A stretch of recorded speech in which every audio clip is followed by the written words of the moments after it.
Muito bom dia, a paz do Senhor esteja com você nessa manhã. Seja muito bem-vindo, então, estamos iniciando mais um devocional da manhã e eu espero que o Espírito Santo possa ministrar algo ao teu coração hoje, amém? Que você possa ser abençoado. Nós vamos dar sequência, então, ao nosso livro de Apocalipse, capítulo 2. Ontem nós falamos a respeito da igreja de Éfeso e hoje nós vamos para a segunda igreja, que é a igreja de Esmirna. Então aqui foi enviada a carta para a igreja de Esmirna. Só para nós entendermos, então, Esmirna era uma cidade relativamente grande, tanto quanto Éfeso, porém na época da igreja, ali do início da igreja, Éfeso ainda era maior. Mas ambas disputavam ali pelo sua posição, né, de maior cidade, de cidade mais influente. Então Esmirna tinha a sua influência. O pastor da época, né, o ancião que cuidava da igreja de Esmirna, chamava-se então Policarpo. Policarpo era um homem muito devoto, né? Ele era muito piedoso à fé, ele compreendia o que era ser um cristão, ele entendia a respeito de Cristo. Inclusive ele era um discípulo do apóstolo João, tá? Então o apóstolo João morava em Éfeso e Policarpo morava então em Esmirna, que é uma cidadezinha próxima. Eu até imprimir aqui, na verdade, eu poderia ter feito isso ontem, mas acabei não fazendo, né? Acabei me esquecendo de fazer. Para nós vermos aqui no mapinha, vamos ver se conseguimos ver aqui, tá? Não sei se vai ficar ao contrário, mas de repente acho que vai ficar certinho aqui, tá? Deixa eu só ajeitar a iluminação aqui. Aqui nós temos a ilha de Patmos e aqui é Éfeso, tá? São 80 quilômetros aproximadamente entre esses dois locais aqui, tá?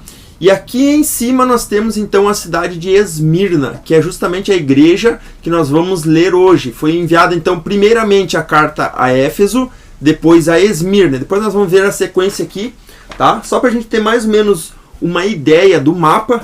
Inclusive aqui, a gente indo para esse lado de cá, a gente teria ali toda a Turquia, né?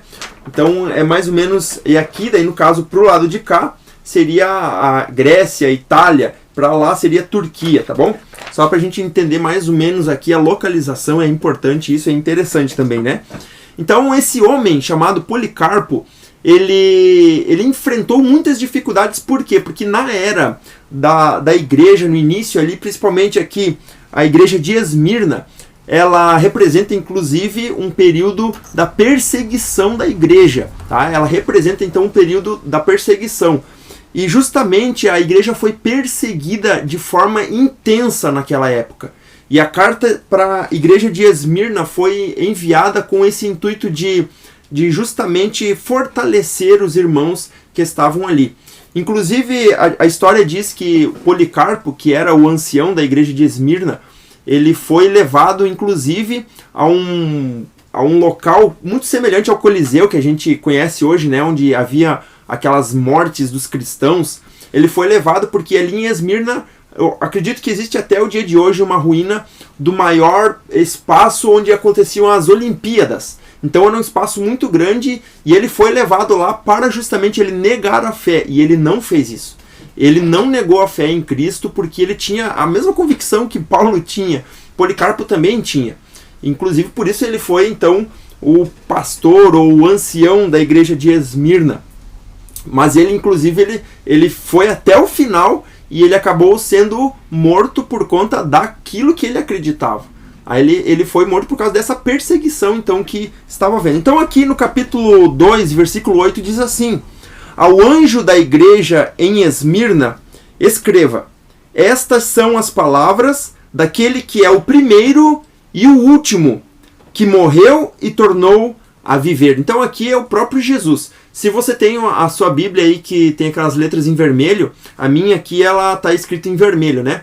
Você vai ver que as palavras de Jesus aqui estão escritas em vermelho, e esses textos aqui estão justamente escritos em vermelho aqui, porque são palavras do próprio Jesus, né? Ele era o último, ele é, né, o primeiro e o último, é aquele que morreu e tornou a viver. Versículo 9 diz assim, então Jesus falando para a igreja de Esmirna: conheço as suas aflições e a sua pobreza.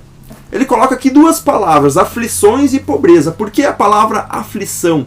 Porque a igreja estava passando por intensa perseguição.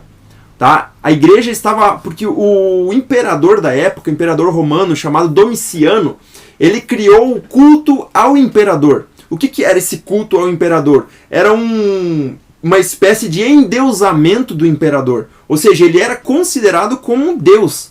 Então as pessoas tinham que reverenciar o imperador Domiciano.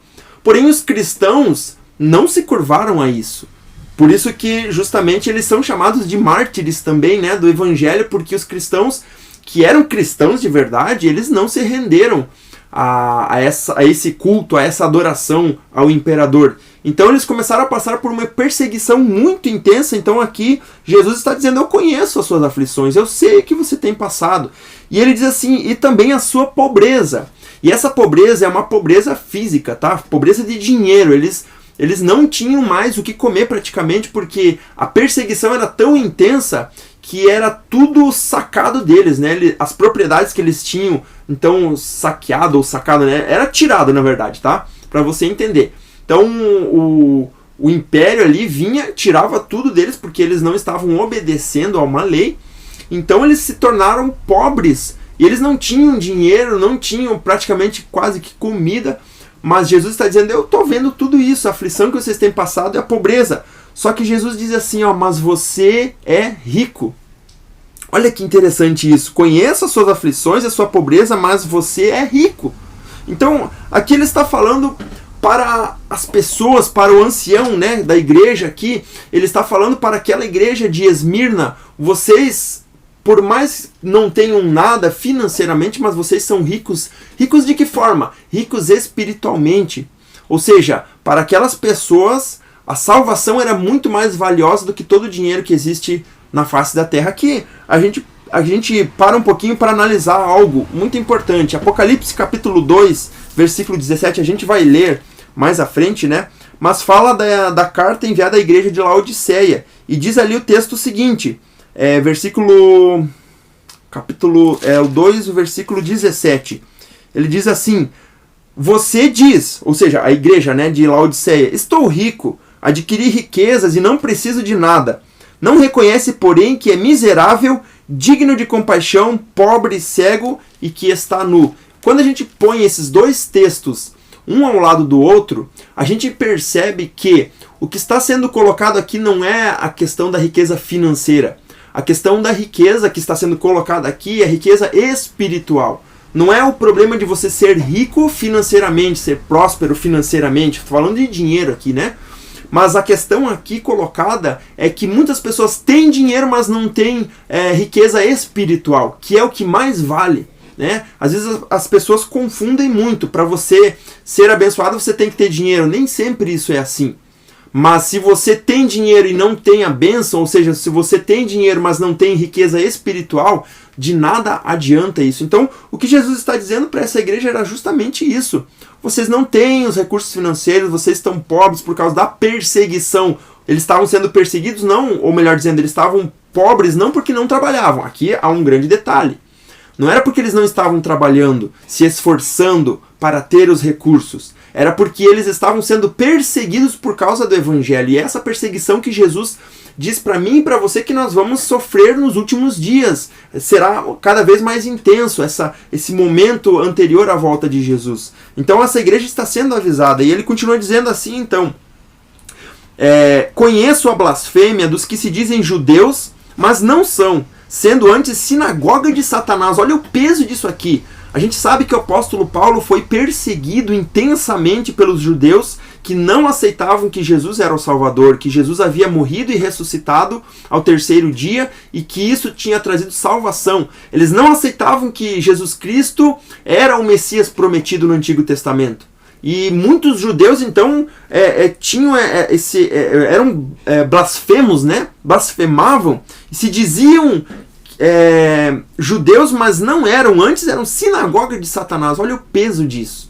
É muito importante a gente entender isso. A gente precisa ser aquilo que, ou melhor dizendo, a gente precisa falar aquilo que é e ser aquilo que a gente fala. Não dizer que a gente é uma coisa, mas as nossas atitudes ser totalmente diferentes. E é isso que Jesus está dizendo, então: olha, eu estou vendo tudo isso, eu estou percebendo, eu estou observando.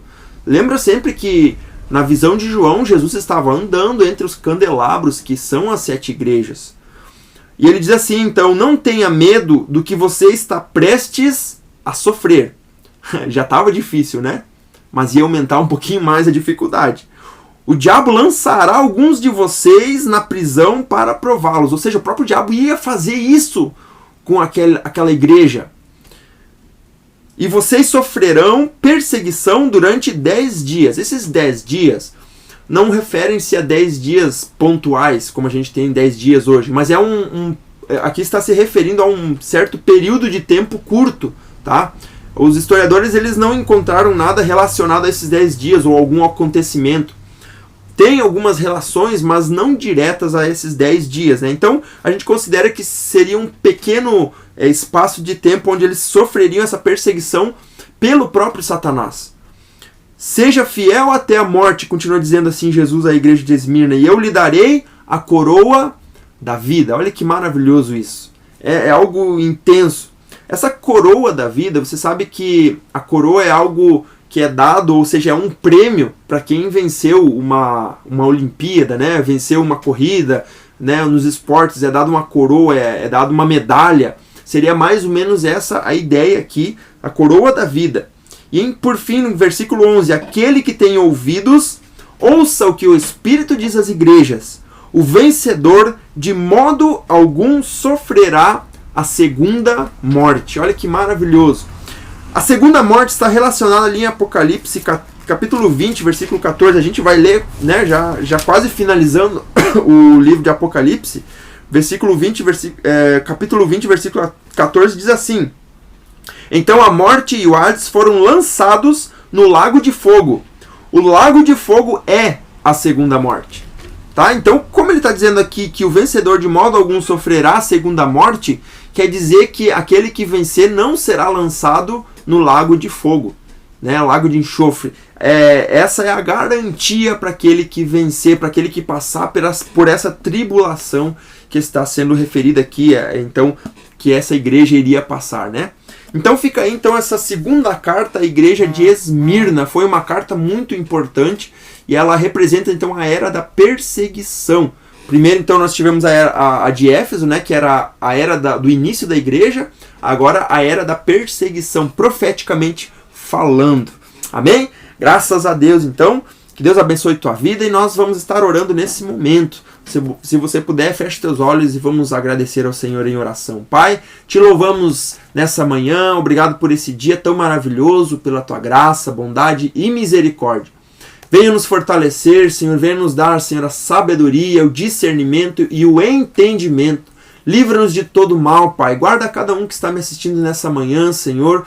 Senhor amado, que as suas necessidades sejam supridas conforme a tua vontade, Deus. Alcança cada família representada, Senhor, aqui neste lugar. Deus amado, sobre cada um que está aqui comigo, Pai, nós estamos conectados com teu Espírito e pedimos que tu venha nos guardar em todos os momentos, ó Pai, em todas as áreas, ó Deus, as nossas emoções, ó Pai. Venha guardar, Senhor, os nossos sentimentos, Pai amado. Venha guardar o nosso lar, nossa família, o trabalho, os negócios, ó Deus. Que tu esteja na frente, nos guiando pelo poder do teu Espírito Santo, Pai. Nós te agradecemos e pedimos, Senhor, nos dê um dia abençoado na tua presença. Ministra a tua vontade ao nosso coração. É o nosso pedido e a nossa oração nessa manhã. Amém e amém. Graças a Deus. Deus abençoe a tua vida. Deixa o teu comentário aqui embaixo, tá? O que Deus falou contigo. Coloca ali um bom dia, né? É importante eu ver o teu comentário aqui. Eu respondo sempre ali, né? Então é muito importante. Se você não se inscreveu, se inscreve agora no canal também, tá? Curte o vídeo. E se você quiser, compartilha com mais pessoas para que mais pessoas sejam abençoadas. E se você quiser fazer parte do meu grupo de devocionais, é só clicar aqui embaixo no link, tá? O primeiro link que tem ali direciona você para o grupo do WhatsApp, ou se não, tem aqui embaixo, aqui em cima, né, galera? Aqui em cima, então, eu vou deixar um card, você também pode clicar aqui que vai ser direcionado ao grupo do WhatsApp. E lá eu coloco, né, os links aqui dos devocionais, abro para perguntas também, então vai ser muito importante. E lá eu coloco o áudio também do momento Palavras de Fé, que eu estou fazendo também todos os dias aí, né? Uma mensagenzinha curta de no máximo 2 minutos para abençoar a tua vida e você vai poder também abençoar outras pessoas. Tá bom? Que Que Deus abençoe a tua vida. Amanhã estaremos aqui novamente. Então, lembrando, sábado e domingo a gente vai continuar o nosso estudo aqui, a gente vai manter firme, né, até terminar o livro do Apocalipse, todos os dias, de segunda a segunda. E eu espero você aqui comigo. Que Deus te abençoe em nome de Jesus.